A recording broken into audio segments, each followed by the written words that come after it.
Muito boa noite para todos vocês que estão aí, que já chegou gente para nos acompanhar.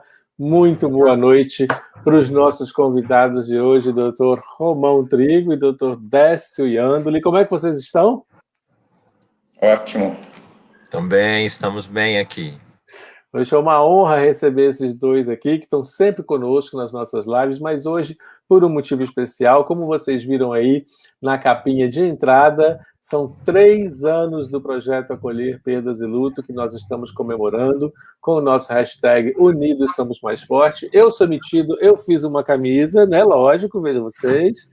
Então, eu tenho uma camisa bonita aqui comigo para homenagear o Projeto Acolher, esses 3 anos maravilhosos de um trabalho fantástico, de um trabalho que a gente chama de Ato de Amor, que é o nome que o nosso programa, porque a gente tem um programa que a gente desenvolve com os acolhidos, que se chama Programa Ato de Amor.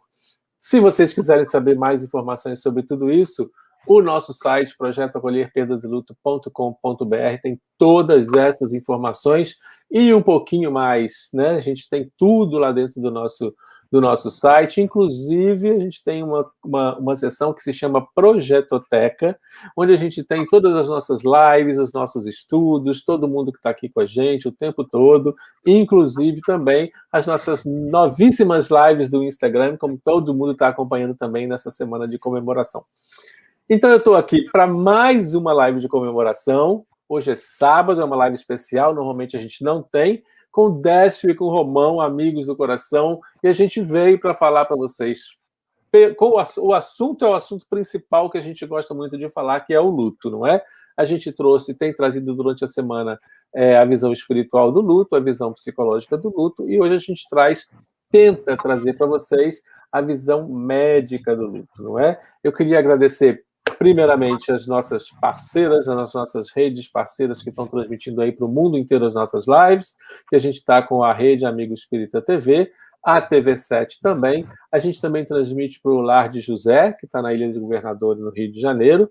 E eu queria, então, além de agradecer a vocês, pedir que vocês continuem aí com a gente, porque estamos só nos 3 anos, então vem muita coisa por aí, com certeza, durante mais tempo, mais idade a gente vai fazer, vamos ficar por muito tempo aí com vocês, cuidando de tudo isso, cuidando desses sentimentos, desses corações que a gente sabe que tanto precisam.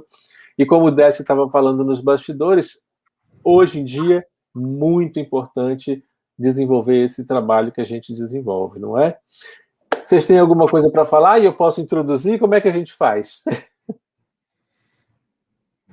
Manda ver, Maurão. Bom, boa noite para todo mundo que está chegando aí. O pessoal está todo aí, o pessoal da Rede Amigo Espírita também está chegando.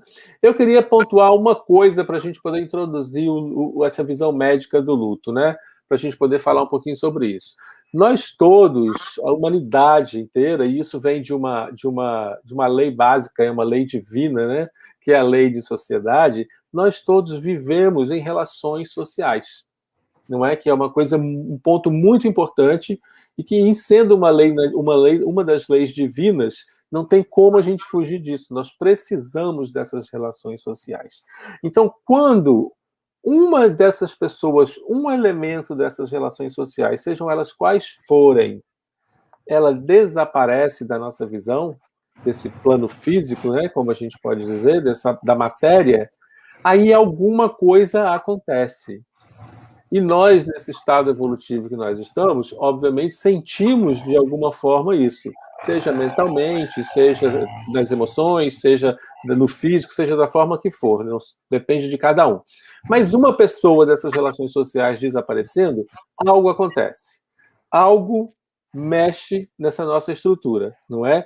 E aí eu jogo a bola para esses meus amigos e vou jogar primeiro para o Romão. Como é isso, Romão? O que acontece quando um desses elementos desaparece? Quando a gente fala disso, né, de como nós, na sociedade, às vezes é tão óbvio que a gente simplifica. Mas se a gente pensar bem, não existe vida fora das relações sociais. Uma ameba não consegue viver sozinha. Um ratinho não consegue viver sozinho. Uma árvore não consegue viver sozinha. hoje, né, do jeito que a vida se constituiu no planeta Terra, é condição sine qua non estar em relação. Se a gente não estiver em relação, não há sobrevivência, é uma questão da vida viver em grupo. É só imaginar uma alfacezinha vivendo sozinha lá na Lua. Tem condição, né? Precisa de toda essa rede de relacionamentos.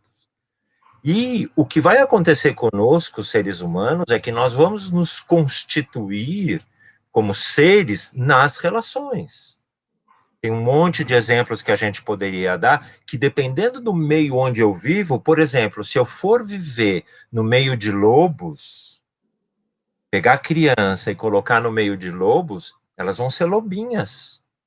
Pegar uma criança muito jovem e colocar num meio de cabritinhos, ela vai ser uma cabritinha. Eu estou dando esses exemplos porque isso já aconteceu. A gente tem esses exemplos de aldeias que foram queimadas e bebês que ficaram ali abandonados e foram adotados por vários animais, né?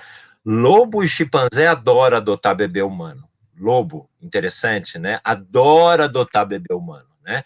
E aí essas criaturas vão ficando com aqueles comportamentos típicos das relações sociais. Nós nos constituímos como seres humanos nas nossas relações sociais que começam lá no útero, né? E depois vem quando nasço na família e quando vou para a escola, e esse ambiente social a gente aqui pode incluir. Se a gente estivesse falando só na academia, a gente ia ter que ficar meio quieto, mas a gente pode incluir que nesse ambiente social que a gente vive estão os espíritos também. Então é toda essa sociedade que faz de nós o que nós somos. E se uma peça-chave muda tudo. Se uma peça-chave, alguém que a gente ama muito, se muda de país, enlouquece, adoece gravemente ou desencarna, essa rede que nos constitui, que nos alimenta, muda completamente. Porque eu penso assim, não, agora que eu cresci, eu já sou eu para o resto da vida. Não é. Você vai continuar se alimentando das relações que você vive. E se essas relações mudam a um ponto radical de alguém partir, alguém não está mais ali, você não é mais o mesmo. O luto não se trata só da dor das saudades. As saudades é o último que fica, e talvez nunca desapareça. Mas aí já organizou tudo. O luto significa como é que eu me encontro de novo, quem sou eu, qual a minha identidade agora nesse novo arranjo social que me faz de mim o que eu sou. Por isso que é uma crise muito profunda e abençoada. Porque é uma chance de mudar profundamente. O luto, né, das pessoas principalmente que a gente ama, e é interessante as estatísticas de quando é que a coisa fica pior, qual é o luto pior, qual é o menor, qual é o melhor, tem umas estatísticas que mostram isso. Quando acontece isso e vem essa crise na nossa identidade, a crise de quem eu sou, que mundo é esse, onde que eu tô, o que é isso que eu tô vivendo? Essa crise, ela é delicada, dolorosa, perigosa, porque eu posso me perder, mas é uma porta, é um portal para uma transformação profunda da minha personalidade, de quem eu sou. Então, assim, o luto não é só um processo de elaboração de uma perda. O luto é um processo de elaboração da minha identidade, é uma chance muito grande de evolução. Como toda chance de evolução, pode dar tudo errado, mas é uma chance muito grande de autoconhecimento. Então, assim, a gente entender direito tudo que envolve o luto, poder estar pronto para viver esse luto, porque viveremos inexoravelmente, é fundamental. Inclusive do ponto de vista físico, biológico, médico. É muito bem colocado, né, Décio? O que eu poderia, que me ocorreu enquanto o Dr. Romão estava falando, é uma frase que eu uso muito com os alunos, quando eu estou falando de relação médico-paciente, né, e mesmo do raciocínio clínico, que é assim, o todo não é a soma das partes. Porque é exatamente o que o Dr. Romão falou. Se eu estou sozinho em casa, meu comportamento é um. Se chega a minha esposa, eu mudo meu comportamento. Se chega um filho, eu mudo de novo. E não é porque a gente tem 1000 caras, não, é porque existe uma ação e reação. A interferência de um no conjunto muda o conjunto. É por isso que quando a gente faz pesquisa, você começa seguindo o método cartesiano, né? A gente separa em partes pequenas para entender essas partes pequenas, mas um erro que se faz da interpretação do método cartesiano é que é para ficar nos pedaços. Não, o Descartes ele falou assim, você divide em pequenos pedaços, entende cada pedaço, mas para você entender o todo, você tem que olhar a panorâmica, a visão panorâmica, porque quando você tira aquela lei que você tirou lá no laboratório com tudo controladinho, quando você vai colocar isso num ambiente mais complexo, as coisas mudam. Então, a gente muda com a ausência de alguém. A gente se transforma, né? A gente, e muitas vezes, quando nessa relação, uma relação muito próxima, a gente fica sem uma perna, né? Tem que aprender a se equilibrar, a gente fica sem um pedaço, né? Eu vejo muito isso, aqueles casais que... outro dia eu ouvi isso de uma pacientinha de 90 anos, foi muito engraçado. Ela falou assim, eu vivi 70 anos do lado daquele cara. Ela usou Aí o cara foi embora, você quer que eu fique como agora? Não é? Quer dizer, ela passou mais tempo da vida dela ao lado dele do que antes de estar ao lado dele. Então, ela percebeu claramente como está faltando um pedaço. E ela vai ter, também como o Dr. Romão falou, ela tem que se ressignificar. Porque a identidade dela, dentro daquele contexto, já não existe mais. Ela vai precisar se ressignificar, ela vai ter que ressignificar a ausência dele, a dor dele, a presença dele na vida dela e assim por diante. Isso passa por uma transformação muito importante e também foi muito bom ouvir o Dr. Romão falar no começo sobre essa questão que a saudade é a última parte, porque eu falei isso outro dia, sobre o luto numa live e uma pessoa depois me mandou um WhatsApp, um e-mail, falando que ela achava que não era desse jeito, tal. Talvez ela não tenha entendido, porque a saudade não é ruim. Saudade não pode ser ruim. Saudade é a lembrança de coisas boas, né? É o que eu digo, o amor não pode ser ruim, o amor não pode trazer dor. Se é amor mesmo e está trazendo dor, é porque está mal sentido. É um amor visto da maneira errada. Você precisa mudar o ângulo, porque amor é sempre bom, mesmo da ausência, né? Citando o poeta, né? Saudade até que é bom, é melhor que caminhar vazio, né? O caminhar vazio é que é uma tragédia. Então, é muito complicado isso, porque a gente está falando de coisa muito íntima, da estrutura básica das pessoas. E quando isso acontece, chega perto de ser uma tragédia. Mas realmente, são as grandes dores que trazem as grandes transformações. É a hora de você pôr os 2 pés no chão, ressignificar a sua dor e passar para o novo ciclo que está se apresentando para você. Né? Perdão, Romão, é muito interessante isso que a gente está falando. Segura aí seu pensamento, não perde não, hein? É muito interessante isso que a gente está falando, só porque eu queria só pontuar, porque às vezes a gente pensa e fala no luto, e logicamente por uma associação automática do nosso cérebro, a gente vai levar diretamente à morte, à partida de um ente querido e tal. Mas se a gente associar isso, ou olhar para isso de uma forma mais generalizada, e buscando essa coisa da relação social também, não é? Nós sofremos perdas todo o tempo, não é? Todo o tempo.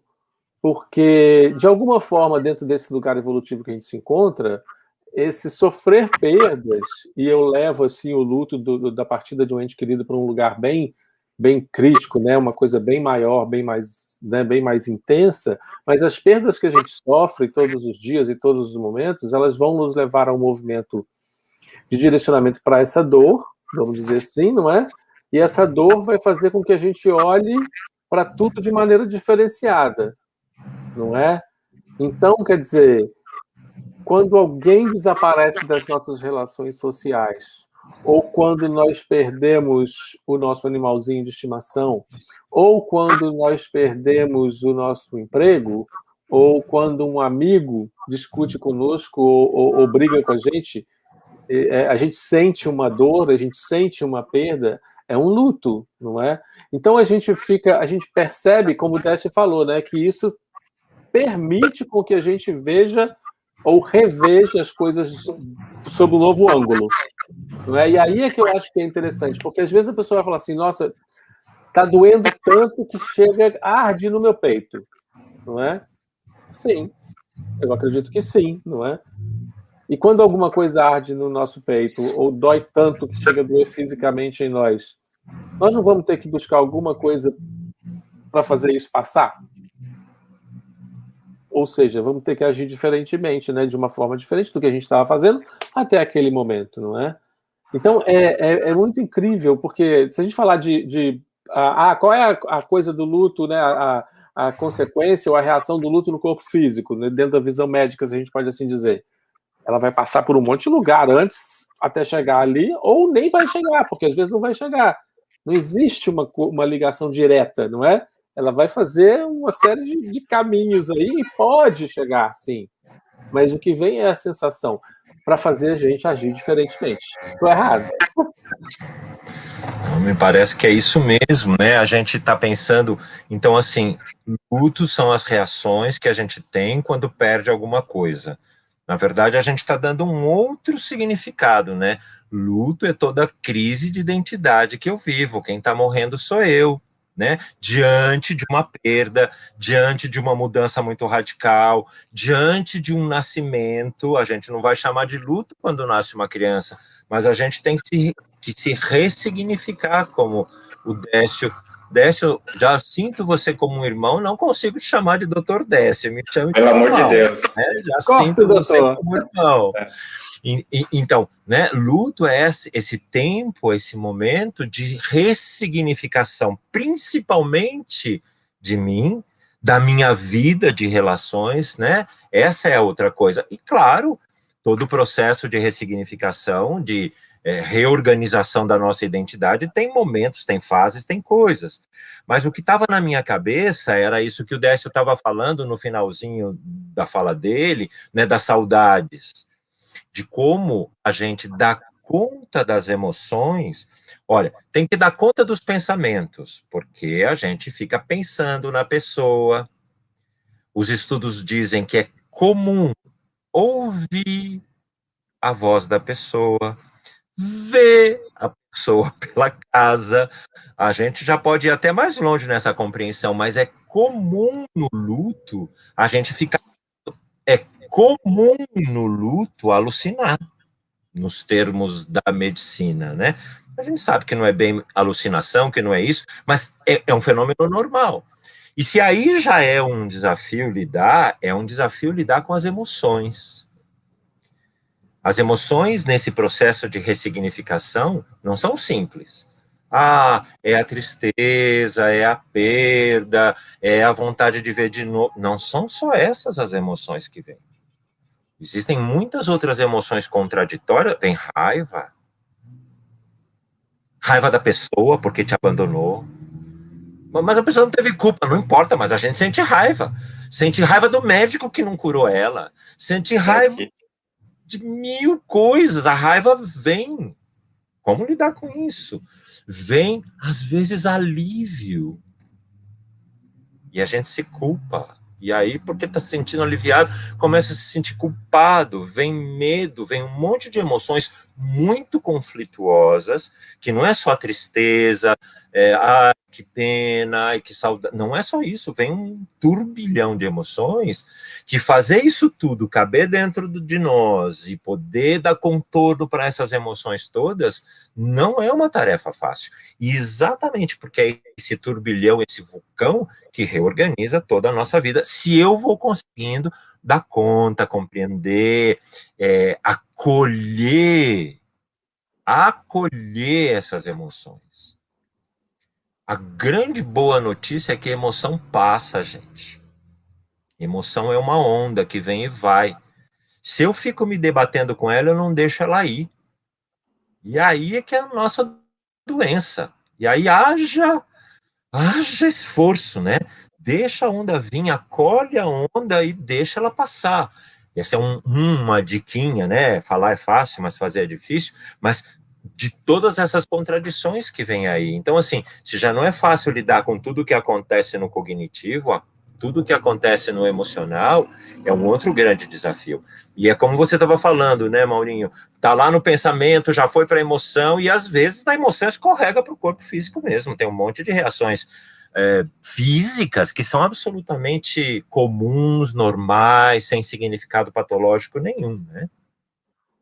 Ou até tendo, né, Romão? Porque às vezes o nível de estresse, de ansiedade é tão importante que acaba produzindo uma doença uma patologia anatomopatológica, né? Alguma coisa que você consegue ver, demonstrar, né? Um tumor, uma doença grave, porque quem manda nas nossas células é o nosso espírito, né? E quando a gente adoece, dependendo do nível de saturação das energias que vão para as células, elas vão adoecer com a gente. Então, às vezes, chega nesse ponto, né? Chega nesse ponto. Né? Então, às vezes a gente tem lá uma taquicardia, às vezes a pressão sobe e desce. Ah, já tô com pressão alta. Não, é só uma hipertensão lábio, é só uma reação aguda ao estresse. Às vezes tem lá uma insônia passageira, baixa um pouco a imunidade, isso passa. Mas sabe, Décio, eu estava vendo umas estatísticas que a quantidade de infartos do miocárdio aumentam nas 2 primeiras semanas de luto. Né? Então é comum, agora já não é normal, né? É comum, mas é doença, a pessoa infartar logo depois que perde o ente querido, né? Abuso de drogas, logo depois que perde o ente querido. Distúrbios de humor, né? Aquelas histórias que vão para depressão, que vão para coisas muito mais complicadas. Tem algumas alterações clínicas normais, olha, uma insônia, uma taquicardia, isso pode não ter nenhuma repercussão, mas pode virar, como você está dizendo, né, Décio, um infarto, uma cardiopatia por estresse, um distúrbio de humor, etc. A queda da imunidade, doenças infecciosas, neoplasias, cânceres, né? Tudo isso a gente vê. Eu comecei a contar daquela vozinha, até que acabei esquecendo, porque é muito comum esses casais que viveram uma vida juntos, às vezes até a gente achava que eles não se davam bem, mas estão há 70 anos juntos, brigando com o outro. Quando vai um, o outro vai atrás. Eu brinco que é porque eles ficaram tanto tempo juntos que quando um morre, leva metade do perispírito do outro, né? Aí o cara não administra e acaba indo atrás. É muito comum a gente ver isso, né? Por causa desse efeito que eu não estou falando. Tem sempre uma repercussão, e a repercussão vai ser proporcional essa é a minha opinião, não tem nem como dizer que isso é fato, porque nunca li nenhum artigo que mostre isso, mas ela é proporcional, inversamente proporcional ao grau de resiliência. Quanto menos você aceita, pior fica, né? E quando a gente fala isso, às vezes as pessoas acham que a gente está menosprezando a dor da perda, não é isso. Mas é a forma como a gente lida com a dor que determina os resultados a médio e longo prazo do que vai acabar virando esse luto, né? Porque eu sempre falo assim que a primeira fase da ferida, a hora que ela está aberta, sangrando, é a dor. A segunda fase, quando tudo está resolvido, é a cicatriz, né? Uma ferida grande deixa a cicatriz, e a cicatriz fica pro resto da vida, não tem como tirar a cicatriz, né? Vai no cirurgião plástico, ele troca a cicatriz para você, cirurgião plástico, ele tira uma, põe outra, né? Que você espera que seja mais bonitinha, mas tá lá, não tem como tirar aquela cicatriz de lá. Mas o que acontece? Se para o luto, a ferida é a dor da perda, e a cicatriz é a saudade. Se você evolui bem, cicatriza aquilo ali, dói menos tempo. Mas a saudade é para o resto da vida. Porque a saudade, a gente precisa mudar essa ideia de que saudade é ruim. Né? Saudade ruim é a saudade que dói. A saudade que dói não é saudade. Não é? É egoísmo. É a vontade de ter o outro do lado. É a inconformação de que o outro foi embora. E aí tem todo esse lado que também genial, né? Essa questão da raiva, né? A gente vê isso são as fases da morte da Elizabeth Kubler-Ross. Não é só quem morre que sente aquilo, né? Primeiro a negação, depois a raiva, depois a barganha, depois a depressão, depois a aceitação. Não é só quem está morrendo que passa por isso, todo mundo que está em volta passa por isso. Até a equipe de saúde, enfermeiro, médico, todo mundo. Você tem que, quando você é da área da saúde, você tem que se esforçar para chegar na aceitação, porque só aí que você vai poder ajudar as outras pessoas. Você não pode querer ajudar as pessoas que estão morrendo se revoltando com isso, ou negando, ou deprimindo, ou barganhando. Você tem que estar aceitando aquilo para você ter ações proativas que sejam significativas e que tragam realmente um suporte para aquelas pessoas. E a família passa por isso também.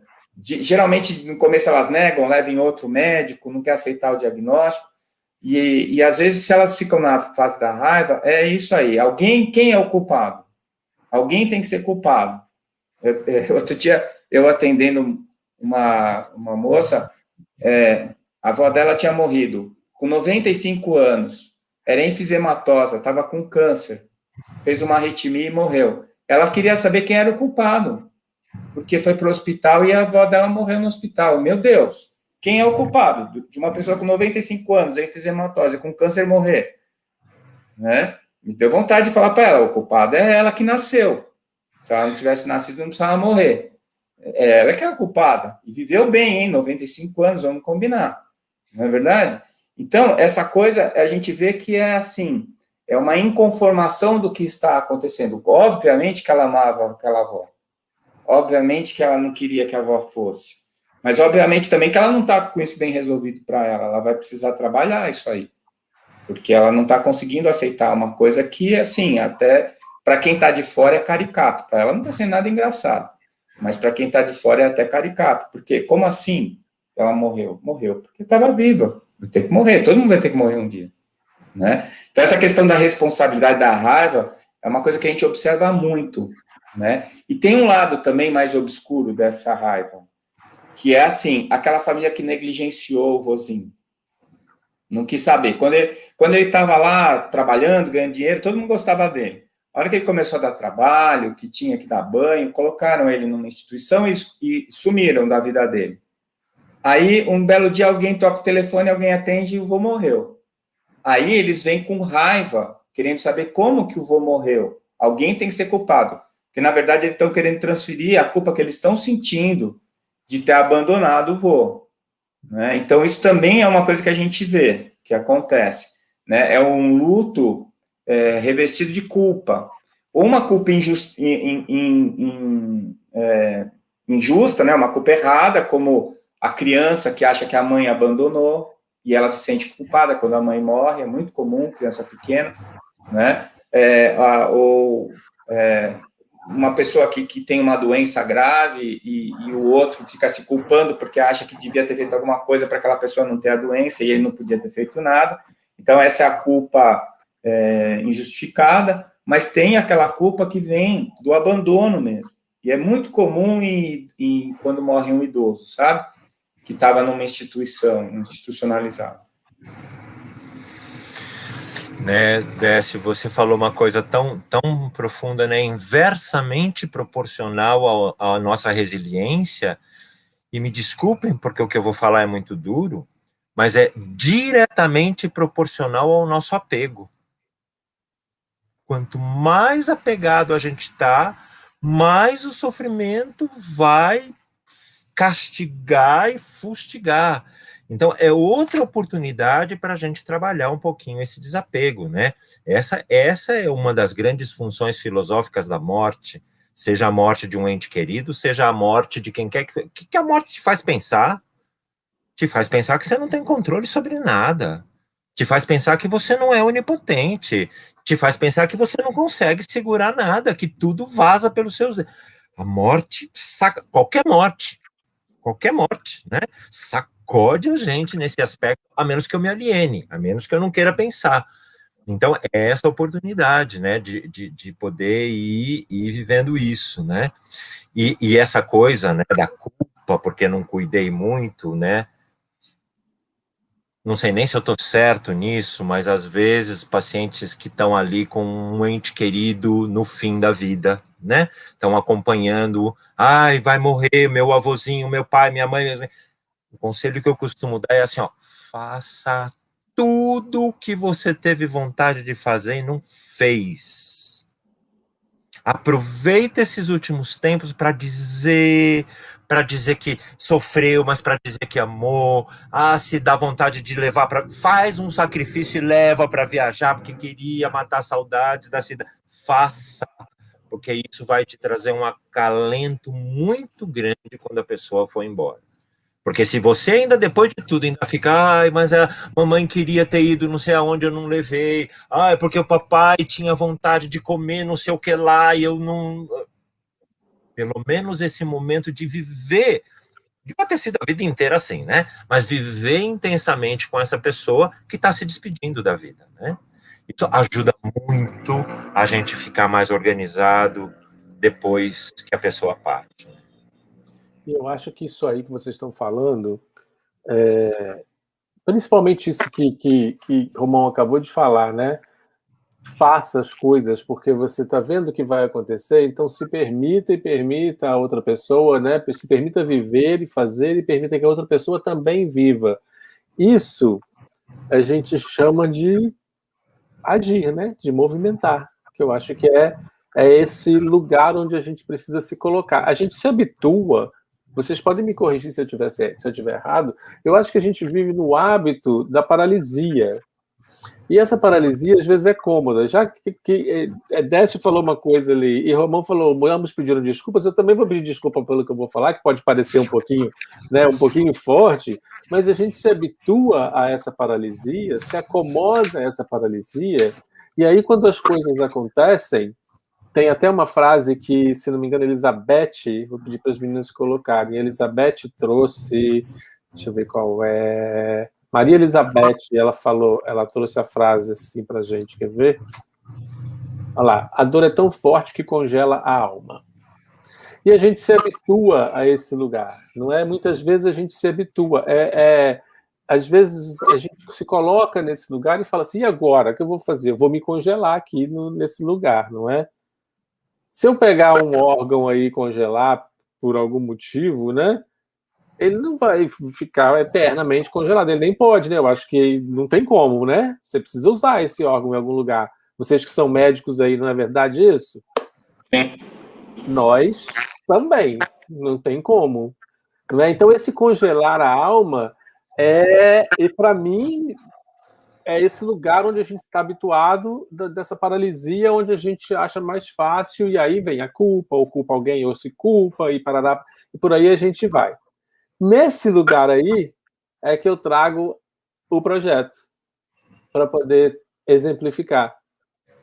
Por quê? Porque a gente tenta fazer esse trabalho, nesse programa Ato de Amor que a gente estava falando no começo, que dura 12 semanas, a gente tenta fazer esse trabalho de colocar a pessoa em movimento, de volta ao movimento da vida. E aí a gente vai passar, logicamente, por vários temas, né? Eu já falei que se quiserem mais informações, tem tudo lá no nosso website, no projetoacolherperdaseluto.com.br, mas a gente tenta fazer com que a pessoa retorne a esse movimento. E aí a vida se movimenta. Porque no momento que eu me movimento, as minhas células se movimentam, tudo, né? Aí tudo se movimenta. E aí a gente sai desse lugar de congelamento e aí a gente começa a perceber essas outras movimentações. Inclusive, como o Romão falou, eu vejo isso quando eu, por exemplo, o pessoal me conhece, né? Eu tenho 11 cachorros, né? Vou confessar de novo, né? Mas a gente faz o resgate, e aí eu trago para minha casa, e aí a gente tenta fazer uma série de coisas, adota e tarará. Quem não, os que não são adotados, que são os velhinhos, ou aqueles que já estão meio capengando, né, pela vida, o que a gente faz no momento que a gente percebe que já não tem mais o que fazer? Nós aqui em casa, né, nessa situação, estou dando o exemplo dos animais, que é bem próximo de mim. O que eu faço? Vamos dar a ele e permitir que ele faça tudo o que ele quiser. a comida que ele quiser comer, porque antes ele estava numa dieta restritiva por causa da doença, por causa disso. Eu não estou falando que isso é certo, eu estou falando, dando o exemplo dos animais, logicamente, não é? Mas não é isso, você sentir prazer não te movimenta de uma forma diferente?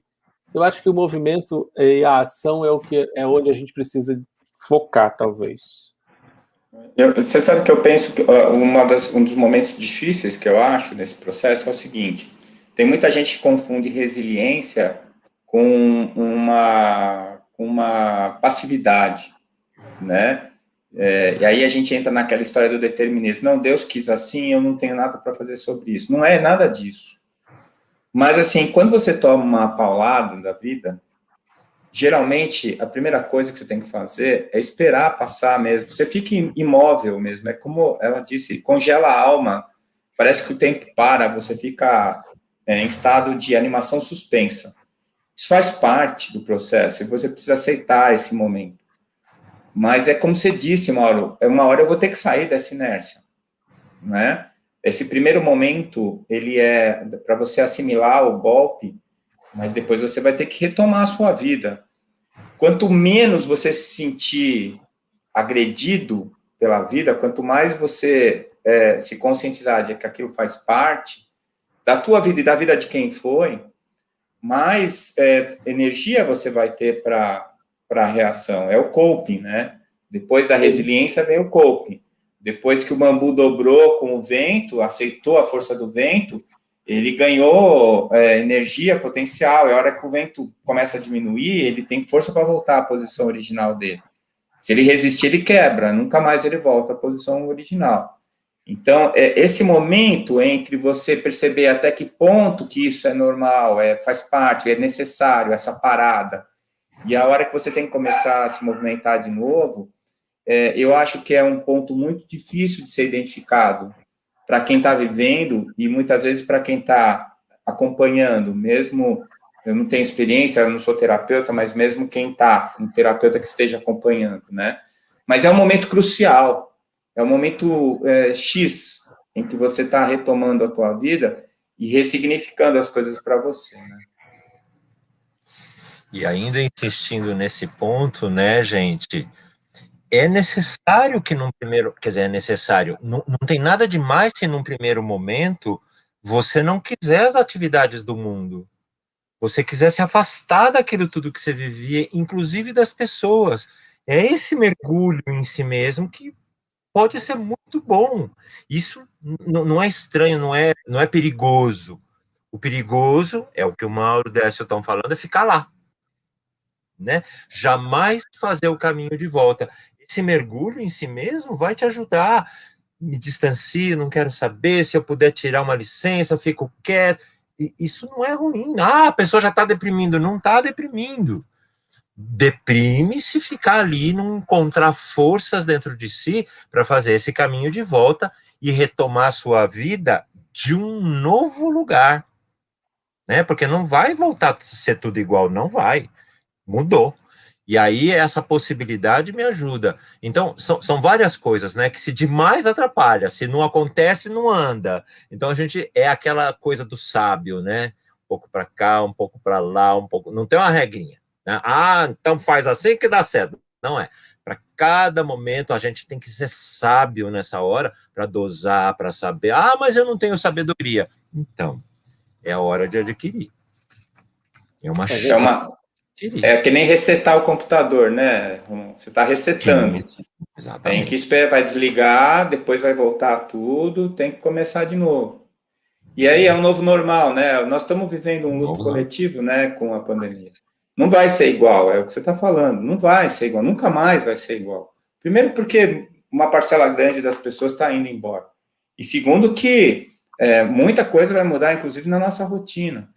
E uma coisa que eu acho que também vale a pena a gente falar, e o Mauro estava falando desse momento, que é um momento muito rico, quando você tem, né, esse tempo entre você perceber que tem pouco tempo a pessoa, né, e ela você viver aquele tempo que vocês têm junto intensamente, mesmo com o cachorrinho, né. Outro dia eu estava vendo uma palestra de um veterinário falando da família multiespécie, né, Os bichinhos fazem parte da nossa família, eles estão na dinâmica social da nossa família. Não é para menosprezar esse amor que a gente tem pelos animais, né? Esse momento é um momento que você vai precisar renovar essa tua energia, mudar para esse novo normal, e esse tempo que você tem antes do desaparecimento da pessoa é muito rico. E o Covid está tirando isso de muita gente. Porque a pessoa adoece, ela vai muito rápido para o hospital, e a hora que ela entra no hospital, você já não tem mais como ver. Às vezes, vê pelo celular, né? E uma das coisas mais doídas que eu já vi na minha vida foi um paciente falando, ele ia ser entubado, porque normalmente a gente entuba uma pessoa quando ela já está inconsciente, está muito grave. Não, o paciente ia ser entubado porque a insuficiência respiratória dele estava aumentando, e ele pediu para falar com a esposa no telefone, e ele se despediu da esposa antes de ser entubado. Dizer, olha, eu não sei o que vai acontecer comigo, eu não sei se eu vou acordar. Olha a situação, olha essa dor, e depois ainda morre, não tem velório. Você não consegue se despedir. Então, você tem amputado a despedida é amputada da perda. Isso piora muito a situação. Sim. A dor fica muito maior.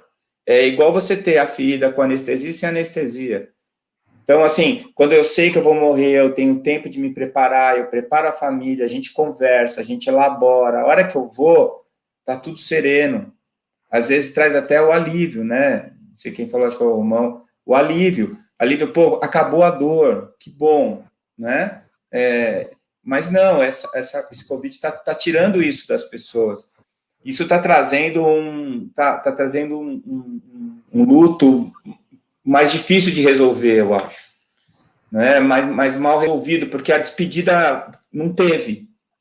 Foi uma despedida amputada, né? Isso é muito duro, sabe?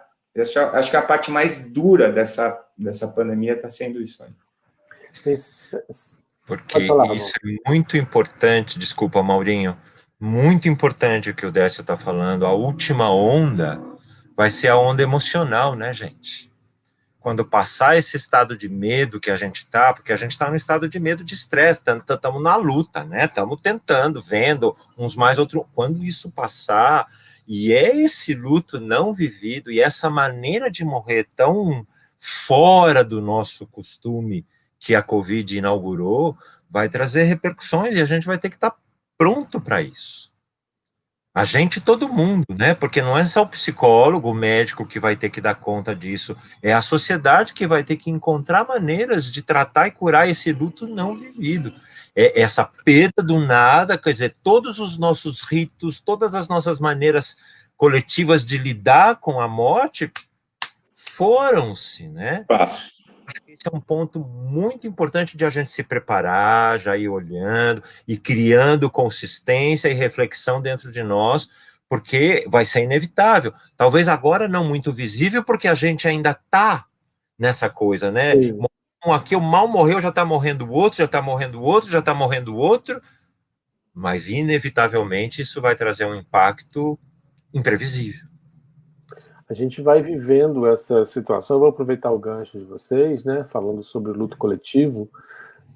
Nos dias atuais, nós vamos vivendo essas situações que, na verdade, elas vão sendo trazidas, inaugurado pelo Covid, como o Romão bem falou, essas situações vão sendo trazidas para que nós possamos exercitar essas novas formas de olhar para todas as coisas e agir de forma diferente, já que o hábito é tão arraigado em nós, não é? Então a gente precisa olhar de maneira diferente, de maneira mais rápida, porque o Covid traz também essa velocidade diferenciada para viver as coisas, não é?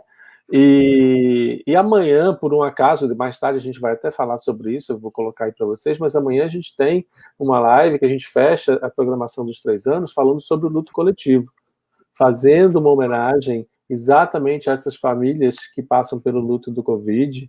Nós temos uma campanha, inclusive, que está acontecendo agora, né, no nosso site. Quando você entra no nosso site, aparece um pop-up que se chama Encontro com a Despedida, onde nós estamos pedindo às pessoas que escrevam algumas cartas se despedindo de seus entes queridos, que amanhã nós vamos ler algumas dessas cartas, que é uma forma, talvez a única ou a mais singela, que nós do projeto temos de honrar, de certa forma, esse luto meio cego, né? Esse luto que a gente está vivendo, que tem uma coisa nos olhos, uma venda, e a gente não pode mais viver dessa maneira, como Décio bem falou, não é? Mas eu acho que isso também não deixa de ser um exercício novo, apesar da gente ainda não entender dessa forma, porque eu acho que a gente também leva um tempo, né, para poder digerir determinadas coisas, e é como o Romão falou, está tudo acontecendo. Todo mundo morre ao mesmo tempo, praticamente, né? Você sabe de um, daqui a pouco você sabe de outro, você sabe de outro, aí você sabe de uma celebridade que morreu, que você também gosta, não é? Porque não é só alguém que você conhece, alguém da família que você nem conheceu, e está ainda nessa velocidade enlouquecida, mas não deixa de ser também um exercício para a gente colocar em movimento essa nova forma e esse novo normal, como o Décio falou, e é muito importante isso, porque está tudo mudando, gente. Está absolutamente tudo mudando. A única coisa que eu acredito que não esteja mudando como pano de fundo é nós termos a certeza de que um dos movimentos é ressignificar a morte, né? E perceber que ela nada mais é do que uma parte do ciclo da vida.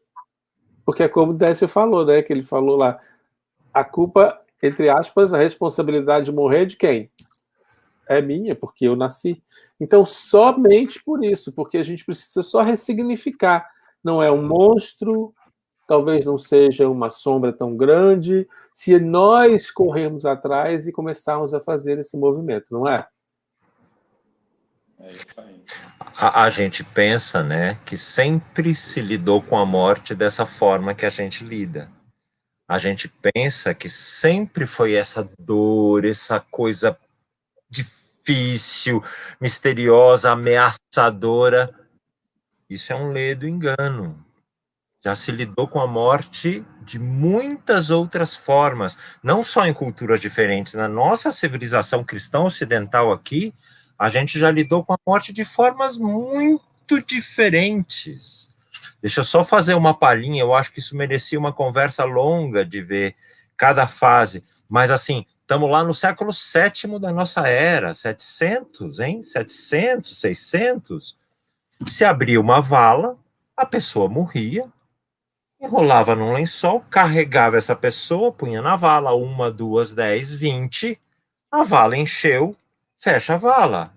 Abre uma vala antiga, tira os ossos de lá, se faz candelabro, se faz objetos de casa com esses ossos e começa a depositar corpos de novo. Como a coisa mais simplória do mundo, como a coisa mais banal do mundo, a morte era absolutamente corriqueira, comum, não tinha nada de especial, não movia um fio de cabelo. E aí isso foi se transformando, e é bonito a gente ver como vai acontecendo isso, até chegar hoje nesse sentimento difícil, nessa luta que a gente está vivendo, né? Que é isso que você está falando, né, Mauro, de a gente poder ressignificar todas essas coisas, de como é que a gente lida com a morte, não só com a morte do meu ente querido, como é que eu lido com a morte, não só com o luto. Se a gente for pensar como espíritas mesmo, a gente vai entender que a morte, ela não é o fim, primeiro, para começar, ela é o fim da provação, porque estar encarnado é que é ruim. Estar encarnado é que é sentir dor, é que é ter o peso da gravidade, é que é precisar se alimentar. O ruim é estar encarnado. Desencarnado é bom. Quando você recebe a notícia lá no plano espiritual que você vai encarnar, é uma choradeira danada. Pô, vai encarnar, tadinho, né? Mas vai ser no Brasil. Oh, meu Deus, o que esse menino fez, né? Então, essa dificuldade toda é porque lá você está num ambiente melhor, mais favorável do que aqui. Então, nesse sentido, que a gente tem que pensar o seguinte, que a nossa inconformação com a morte, ela pode ser causada pela ignorância, né, da vida após a morte, das condições em que essa vida se dará, em primeiro lugar. E, em segundo lugar, a nossa inconformação do outro ter ido. E isso acaba se configurando um ato egoísta. Sim. Né? Principalmente alguém que estava com uma doença dolorosa, com uma degeneração grave no seu corpo biológico, com uma qualidade de vida ruim. Né? Então, estar vivo já é ruim, ainda com um corpo deficitário, mais difícil ainda. E aí, a morte significa o fim daquela tarefa, né? Um fim bem cumprido daquela tarefa. E aí vem a comemoração, né? Confúcio diz, feliz é o homem que quando nasce chora enquanto todos riem, e quando morre ri enquanto todos choram, né? Então, você vai chegar lá feliz no plano espiritual, o pessoal fez um bolinho de fluídico lá para comemorar, você voltou, né? E se Deus quiser, voltou bem, né? Falou, conseguiu, hein? Nota 5, primeira vez na sua existência que você tirou um 5 na encarnação, vamos fazer um bolinho, aí tem o número 5 lá no bolinho. E aí você come o bolinho fluídico todo feliz que deu certo. E aí quem ficou aqui está angustiado porque você morreu. Então, normalmente, eu sinto, depois de algum tempo, né, de vivência clínica, eu passei a ter mais pena dos familiares do que do paciente. Né? Principalmente quando você consegue perceber que o paciente está bem, você volta a sua atenção para os familiares que estão sofrendo profundamente com aquela ausência. Né? E eu acho que a gente tem que buscar, como a gente tem essa ferramenta, que é o conhecimento espírita, a gente tem que buscar isso para nos amparar na hora do luto. Não é para não chorar, não, viu? Que eu já vi gente, mas espírita está chorando. Está chorando, sim. Está sentindo dor? Tá, sim, senhor. Ele está perdendo a convivência com uma pessoa importante da vida dele, está doendo e ele tem todo o direito de congelar, de sentir dor, tudo que a gente falou. Mas aí, na hora de ressignificar essa morte, ressignificar esse luto, é a hora em que a doutrina vai ajudar bastante. E é verdade isso, né? Eu acho que quando a gente colocou o título da nossa live de Visão Médica do Luto, porque não tinha como a gente trazer só de qualquer forma uma visão ou outra visão, ou, né, alguma coisa muito pessoal ou não. Porque engloba muitas coisas. Obviamente que a gente tentou trazer para vocês Décio e Romão, que, né, são dois que eu amo, adoro, ouvi falar, fiquei até mais quietinha aqui hoje, vocês perceberam, entendeu? Porque é muito interessante, porque vai trazendo uma série de coisas e várias coisas ao mesmo tempo acontecendo. Lógico, quando a gente fala de uma visão psicológica, tem mais, né? Provavelmente tem uma base maior para a gente falar e tal. Na questão da visão médica, a gente vai trazer provavelmente somatizações, coisas como a gente falou, né, que a gente comentou de insônia, e óbvio que eu acho que o principal foi que Décio falou, para a gente tomar muito cuidado com até onde a gente deixa, né, essa paralisia ou esses pensamentos em nós se fortalecerem ou não, para que isso realmente, para que o nosso organismo físico realmente não responda da forma que a gente está forçando ele a responder, ou seja, com o surgimento de doenças patológicas, de doenças fisiológicas, não é? Que foi isso mais ou menos que a gente estava trazendo. É muito importante a gente ter esse autoconhecimento e perceber que nós que comandamos as nossas células, não é, Décio? Essa lição eu aprendi rapidinho, graças a você, viu? E eu espalho essa notícia, né? Porque nós é que comandamos as nossas células. Então, nós é que, aqui, por exemplo, como a gente está fazendo agora, tem gente que está assistindo, tem gente que continuou com a gente, tem gente que começou e saiu, tem gente que está assistindo e não presta atenção completamente 100% por uma série de coisas, porque para a gente prestar atenção, a gente tem que focar e tem que fazer com que isso aconteça, somos nós. Então, somos sempre nós a caminhar dessa forma, somos sempre nós a vivenciar essa dor, somos sempre nós a passar por esse luto e saber ou escolher se a gente quer ficar ou não nesse sofrimento, nessa paralisia. Somos sempre nós que vamos escolher esses caminhos, né, que a gente quer passar por eles. Eu acho que essa é a mensagem mais importante. Nós é que vamos escolher se a gente vai ficar congelado ou se a gente vai aumentar a temperatura aí um pouquinho para poder esse gelo derreter um pouquinho, né, e a gente poder fazer alguns movimentos pequenos. A gente sempre fala isso, a gente sempre frisa muito bem isso no projeto. São movimentos minúsculos, como às vezes, né, mexer uma falange do dedo. Então a gente passa 12 semanas para talvez uma das pessoas que estão sendo acolhidas fazerem isso. Mas isso se chama movimento. Isso se chama ação. E é isso que Deus espera de nós. Ação. Eu acredito muito nisso. Ele espera de nós que nós façamos jus, né, a toda a luz que ele deu a nós, acionando essa luz dentro de nós. Talvez a gente ainda tenha ela um pouquinho mais apagada, em alguns momentos, né? Vamos pegar o luto como exemplo, ela dê aquela baixadinha, mas apagar ela não apaga. A gente pode ir lá, como é que faz com a brasa, né? Sopra e vem de novo. É mais ou menos isso. Eu acho que a gente trouxe para poder exemplificar isso de alguma maneira, eu acho que seria a melhor forma. Se a gente falar de visão médica do luto, os médicos estão aí, eles vão ajudar a gente nessa dor, nessa pseudo-dor aí, a gente vai até o médico mesmo, né? Fala assim, doutor, pelo amor de Deus, eu perdi tal, fulano, tal, pessoa que eu amava, isso aqui, está doendo muito tempo, está com alguma doença, não é? Eles estão aí para isso, eles estão aí para poder direcionar de alguma maneira. Às vezes vão mostrar, né, Décio e Romão, vão falar assim, você não tem nada, a pessoa não vai acreditar em vocês, né? Eu tenho certeza que isso já deve ter acontecido. Mas... Esse nada é um problema, porque você não tem nada biológico, por enquanto.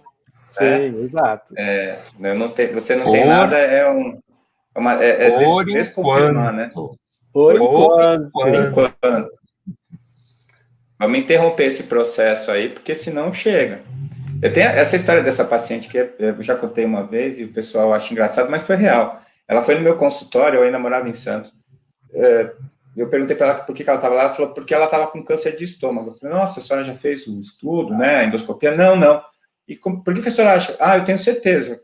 Aí eu fiz uma endoscopia nela, não tinha nada. Olha, não tem câncer e tal. Não, mas doutor, eu tenho certeza que eu vou ter câncer de estômago. Todo ano essa mulher ia lá, sem queixa nenhuma, sem sintoma nenhum. Eu fazia endoscopia nela todo ano, porque ela tinha certeza que ela tinha câncer. Depois de 5 anos, apareceu um câncer no estômago dela. Você precisa ver a alegria dessa mulher. Eu disse, eu não falei. Pois é, ela providenciou esse câncer, né? No mínimo 5 anos para chocar um câncer, viu, Romão? Você pode pôr no livro que eu já tenho essa estatística. A gente já sabe. No mínimo 5 anos, desde quando ela resolveu que ela ia ter esse câncer, né? Então, do mesmo jeito que ela decidiu ter o câncer, ela podia decidir não ter, ou ela podia decidir outras coisas. E vai saber quais foram os motivos, né, psíquicos e emocionais que fizeram ela decidir por isso, né? Às vezes até coisas que vêm de outras encarnações. Mas esse poder está na nossa mão, tanto da cura quanto da doença, né? E a gente tem que estar atento para isso. É isso mesmo. Eu vou, trazer para a gente concluir aqui uma frase que a Andréia deixou para a gente aí agora, que eu acho muito interessante dentro dessa visão médica que a gente está falando, que é o auxílio, a ajuda e tudo isso está em todos os lugares, inclusive nos médicos, desde que os médicos ou o médico entenda o homem como ser humano integral. E esse é o caminho que nós estamos percorrendo, não é? Todas as coisas são para que nós melhoremos a cada dia mais e entenda toda essa integralidade do ser, não é? Para que a gente possa ser mente, corpo e tudo mais, não é? Para a gente poder interagir de todas as formas. Eu queria... Primeiro, eu vou agradecer rapidinho, vou agradecer Romão, vou agradecer Décio pela presença maravilhosa de vocês aqui com a gente nessa live, fantástica. Mas antes da gente se despedir, eu vou aproveitar que está todo mundo aí e vou trazer para vocês a programação, porque a gente não acabou amanhã, o último dia de comemoração dos nossos 3 anos, a semana de comemoração dos nossos 3 anos. Amanhã, às 17 horas de Brasília, a gente vai falar, vamos estar eu, Rosana de Rosa, Roberta Montelato e Gabriela Mello, falando sobre o Ampliando a Consciência numa live no Instagram. Ampliando a Consciência é o braço do estudo do projeto Acolher Perdas e Luto. E a gente vai estar explicando para vocês sobre esse braço do estudo que é tão importante para a gente poder entrar nesse caminho aí de reconhecimento do ser integral e se autoconhecer e caminhar dessa forma. Logo depois da live do Instagram, às 19 horas de Brasília, a gente vai estar, então, como eu falei para vocês anteriormente, falando sobre o luto coletivo, esta no YouTube. Vamos estar eu, Rosana de Rosa e Maísa Aldi, junto com a Raquel Trevise, falando sobre o luto coletivo, trazendo para vocês as cartinhas dessa campanha que a gente fez no Encontro com a Despedida, trazendo para vocês uma visão desse luto coletivo da Covid e trazendo para vocês a participação da Raquel Trevise, que tem um projeto também maravilhoso. Ela sofreu, ela vivenciou o Covid e fundou um projeto onde ela fornece subsídios básicos para as pessoas que sobreviveram ao Covid, porque muitas vezes as pessoas também precisam dos básicos, das coisas básicas, após a passagem pelo Covid. Vai ser fantástico, eu quero convidar todos vocês para assistir com a gente. Lembrar vocês que todas as lives do Instagram dessa semana, que nós falamos sobre o projeto todinho, estão todas no Instagram do Projeto Acolher, @Projeto Acolher Perdas e Luto também. Todas as lives estão lá para vocês assistirem. Olha, fizemos... Nossa, de domingo até agora a gente já tem o quê? 6, não é? Tem 6 lives para vocês conhecerem mais o projeto através delas. E eu queria, então, agora sim, oficialmente agradecer de coração Décio, que mora já no meu coração, amigo do coração, sempre generoso e sempre aí falando, ok, vamos lá, vamos fazer. Tá precisando? Tô dentro, não é? Muito obrigado, Décio. Maravilhosa a sua presença, como sempre. Eu que agradeço a oportunidade aí de estar conversando com vocês, interagindo com o pessoal, e faz a gente pensar, né? Faz a gente pensar. Eu quero terminar com essa frase que me ocorreu ontem, que obviamente não é minha, essas coisas geniais nunca são da gente, porque me perguntaram que tipo de medicina eu fazia como médico espírita. E eu me dei conta de que a medicina, não é a medicina que eu faço que é diferente, é o jeito como eu vejo a medicina que eu faço que é diferente. Então, é essa visão integral do ser. Eu não vejo mais as pessoas como uma máquina de carne e osso, uma máquina biológica, mas sim como um ser transdimensional. E isso é fundamental para os profissionais de saúde e também para todas as pessoas que se interessam pelo próximo e por si mesmos, né? A gente passar a se ver de uma maneira mais real, que é uma maneira plural, né? Muito mais complexa. Então, eu agradeço muito a oportunidade. Um beijão para todos. Romão, também, muito obrigado de coração, meu amigo do peito aqui, que eu já sempre falo, né, de outras vidas, a gente só se reencontra, né? Muito obrigado, Romão, por você estar aqui com a gente também.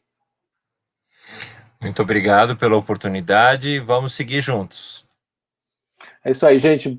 Amanhã tem mais, a gente se vê com várias coisas boas para a gente poder passar por aí. E não se esqueçam, www.projetoacolherperdaseluto.com.br para saber sobre tudo que aconteceu nessa semana e sobre esse projeto maravilhoso, que para mim é um exercício do amor. Muito obrigado e até mais.